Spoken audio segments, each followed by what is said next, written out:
Welcome to our Vegas Nation Stadium show, where we provide all inside analysis and up-to-date information on the Las Vegas Raiders Stadium, set to open here in 2020. I'm Ed Graney, sports columnist of Review Journal, joined today yet again by our man on all things stadium, Rick Velotta. How are you, my friend? Doing great, doing great. Yeah, another stadium show. Another stadium show. Yeah, keep the people up to date.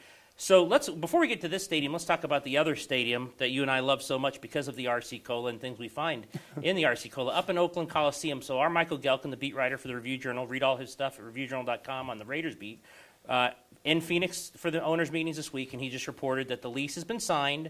So the Raiders are set to play at the Oakland Coliseum in 2019 for $7.5 million, and then they put the caveat in there for 2020 just in case we can't predict national disasters, but we think they'll be here. How did the stadium people that you know of react to this? They assumed that this would happen and everything's still a go? Yeah, I think that all along people have thought that this was kind of a smart business move by the Raiders. Have a backup plan because they didn't have a backup plan before, and that's what caused all this consternation about where are they going to play, and had to do all these fishing expeditions to try to find a stadium to where they would be able to play their 2019 season. So, I think that all along the Raiders brass have been saying, well, we'll get it done, but this era finality now finally gets this to the point where we all know where it's going to be. And the Broncos won't be the team that's the last losing team in the Oakland Stadium. Which you're very excited about. You're very excited about being a Bronco fan. Unless they end up being the last game this year. So I'm very excited about having to go and do the column on the last black hole game, as Heidi Fang and I did that last week. We got to go back in there. It's always a good time. To that end, though, because we're talking about now gets to the 2020 opening of the stadium, you reported recently, now there was some kind of report in terms of, and people might have read it out there might be a 4 to 5 day delay on the opening. Now, people might think, what's 4 or 5 days? Well, when the Raiders have their first preseason exhibition in that stadium scheduled for the first week of August in 2020, 5 days can mean a lot as you're getting up to that window. But that wasn't the case. So kind of take the people through what that report was and what the truth is in terms of them being on time. This was one of the most bizarre things that I've seen in this whole stadium development operation. It does. But the fact is that the Raiders and the Las Vegas Stadium Authority have monitors that kind of watch every move that the Raiders make, just to make sure that what they're reporting to the public is exactly the way they say it is. Okay. So, just prior to the meeting of the Las Vegas Stadium Authority last week, this report comes out from one of the monitors that says, "Oh, by the way, the stadium will be completed August 4th instead of July 31st." Well, all along, the Raiders have said July 31st is the date. July 31st is the date. So they were as baffled as anybody to see this report from someplace else. Interesting story you reported on this week are new digital tools. Now, new digital tools meaning there's going to be a record of every pipe, conduit, everything that happens at that stadium. Are we talking digitally above? Are we talking drones? Bring us up to this story now. I thought it was a really interesting story that you had this week. Well, it's actually a very fascinating technology that's been developed by McCarthy Builders, one of the co-contractors on the stadium project. What they do on a regular basis is fly a drone around the stadium on a pattern that is the same every single time. Okay. So every time it takes off, it's going to make that same circuitous route around the stadium. And what they do then with that information that they bring back, that picture that they bring back from the drone, is to overlay it onto the stadium plans. So that way, every single piece of, every square inch of that stadium is being monitored in terms of what goes where. So we know every inch. Every inch. So we know where every electrical conduit is. We know where every drainage way is. We know everything that's behind the walls, and those are all going to be covered up. Right. When the steel and concrete go in, and in some cases they already are covered up. Now, again, our Mick Akers reported recently, Stadium Authority Board sent a letter of support for major road projects in and around the stadium, and Mick has done a really good job working with you on these stories in terms of his infrastructure stories. Some of these roads will be built, some won't be built when the stadium opens, some won't be built for 5 years. Bring us up to date on the infrastructure projects and if they're on time as well, and talk about the Stadium Authority supporting these projects. Well, this is something that I'll hearken back to my days when I was road warrior. We talked about this Tropicana interchange a lot back then, and this is still the focal point of what's being discussed here. Basically, what the Raiders did was they signed a letter and sent it in to the U.S. Department of Transportation, endorsing a grant for a project to contribute toward the cost of the revamping the entire Tropicana Avenue interchange. Okay. And as you know, that's like right in the center there. And gosh, I hope that I am never down there when there's an event at both the stadium and T-Mobile Arena, because that's right in the center of where that all is.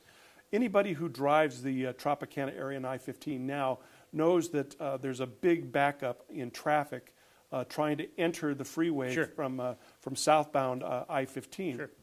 And it's just northbound I-15. So it's really a problem. And the problem basically is that the bridge is not wide enough spanning I-15. So the remake of this interchange is going to involve probably demolishing that bridge and rebuilding it again. So it's a pretty extensive That's not project. done by 2020. No, that will not be done by. No. In fact, they're saying it won't even be started until 2021 Okay. and completed by 2024. Okay. But that kind of gives you an idea of how important that project is and why it's been pushed to the front of the line in terms of projects that the state is considering. What you're saying is you don't want Golden Knights games on Sundays during the NFL season at home. Absolutely That not. would not be a good thing. And big concerts, forget it. That would not be a good thing. We heard about in the past Caesars inside sponsorship of the stadium. Now we have Cox Cable coming to the Raiders with a 10-year sponsorship. Update us on the Cox Cable sponsorship. I think a lot of people are getting kind of a little confused as to who can sponsor, what are they really sponsoring between Caesars and Cox Cable. You know my greatest question to you always, because I have a weird fascination with naming rights. I can't wait, and I'll be very disappointed if you don't text me right away when you break the story of the naming rights. But how close are we on naming rights? And essentially, how many companies like Cox and Caesars and others around town can sponsor certain facets of the stadium? Are we going to be walking around the stadium with hundreds of sponsors for different types of areas? I think it's pretty much wide open. Obviously, this is a revenue generation point Right. for the Raiders. They are monetizing everything that they can in order to contribute to the construction costs, which they have the bulk of that. Right. I think a lot of people are focused on this $750 million that the public is putting in, but they actually put in a lot more than that. So they need revenue generation. And part of the revenue generation comes from these sponsorships of this type. Well, part of the Cox deal is that they're going to be including some of their technology within the stadium. Wireless? So yes, and so Okay. So part of that deal is actually a transaction. But the fact that they're going to have their names on some of the things that are in there benefits on both sides. It benefits Cox too, because obviously they want to have their name associated with this Sure. big new stadium when it opens. That's very cool. Okay, so with each passing week, you and Mick do an incredible job with the news of all the stories, and I think people we're like 16 months out now. I'm horrible at math, Right. but I'm guessing 16 months out now. But with each week comes new news. Give the people at home maybe 2 or 3 next major, not stumbling blocks, but next major goals for Don Webb and his people to hit as they continue to drive by and watch the stadium get built. Well, in the next couple of weeks, we're going to be seeing 2 new cranes brought to the site that are like the biggest cranes that exist. I think they're huge, and they need them in place because they are going to be lifting some of these structures that go on top of the stadium into place. Now, Okay. if you look right now, you can see that almost all the way around the stadium, there are steel beams that go up to about a little over 100 feet. What these cranes are going to be doing is lifting in place some sections that would go on top of those, and they will actually have an L shape, so they'll bend in towards the center of the stadium, and that's where the roof is going to be installed. When is the scheduled roof installation? Well, what they're going to do is actually build most of the roof on the ground. On the ground and first, then lift it. And then lift it up. So we'll be seeing some of those components put into place this next month, as far as bring that in. And every time we've gone out there, we've learned something new about it. And Don Webb is a fountain of information in terms of coming up with little details about this thing. Like when we were talking, I think last time we spoke about 18,000 different tasks. Yes, that's right.